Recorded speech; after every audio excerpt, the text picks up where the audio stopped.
have what's known as RI3 at UCIC, some internal events that we do.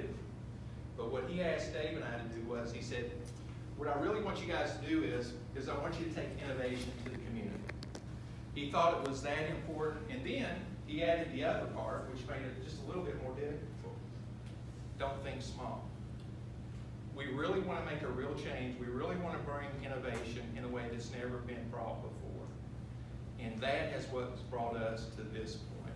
So it's my pleasure to introduce you to Dr. Marty Roth.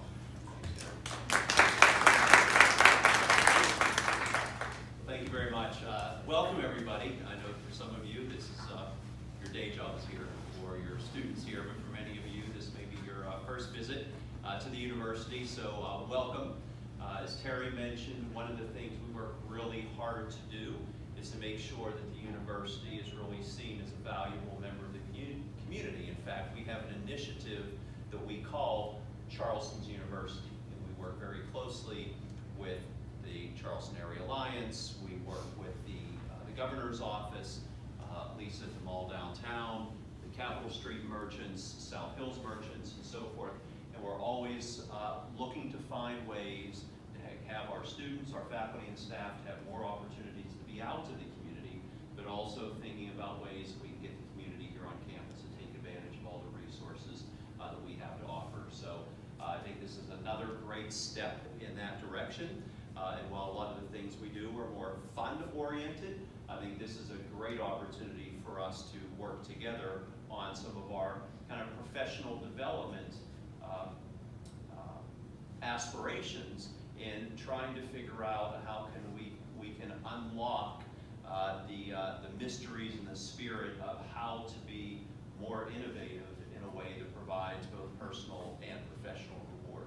We take that very, very seriously here at the university. We do a lot of different initiatives to engage students in the processes of design thinking, critical thinking, encouraging them to develop new ideas, promote those ideas, present those ideas, and they bubble up in lots of different formats. Sometimes it's part of courses, sometimes it's part of an entire day where we don't teach any classes, and we have our ideas, innovation and inspiration, or what we call I3 Day. We have no classes, and students, faculty, and staff are presenting some great ideas, and a number of you were actually here serving as judges or as participants in that event, which took place last week. We created an internal competition, really challenging our faculty and staff to share with us their best ideas on how we can advance our 5 strategic plan goals.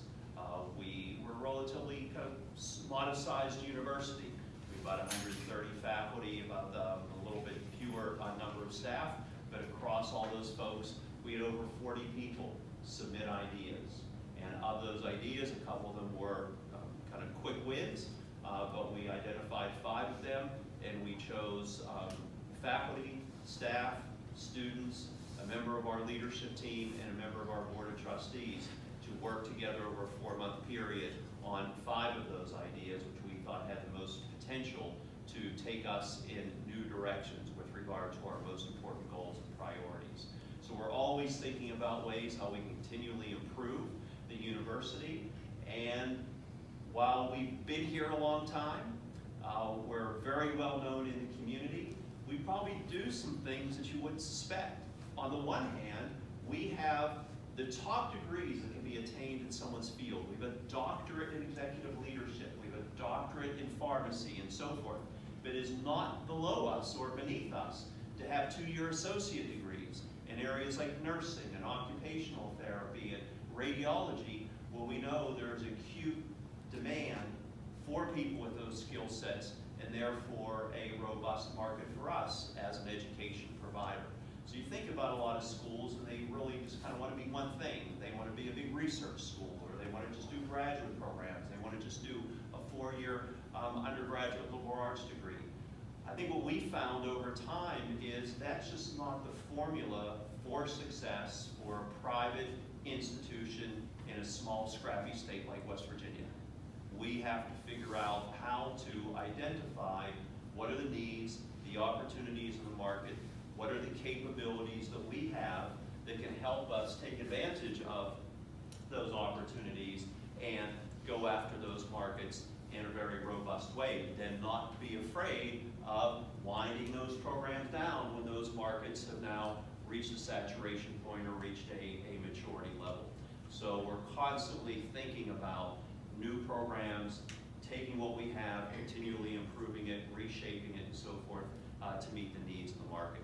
So that's part of our DNA, that's who we are, and that's why it's so terrific that we have an innovation center that really becomes the home, the living room, the nexus for us to really focus our energies on innovation, and why it's such a great home for the first ever West Virginia chapter of this international association. So we're delighted that you're taking the plunge with us, going on this journey with us, and we think it's going to be fun and rewarding, and we look forward to learning a lot with you throughout the process. So Terry, Dave, thanks for being our visionaries and bringing the chapter to campus, and I leave you folks in your good hands. So thanks everybody, have a great time tonight.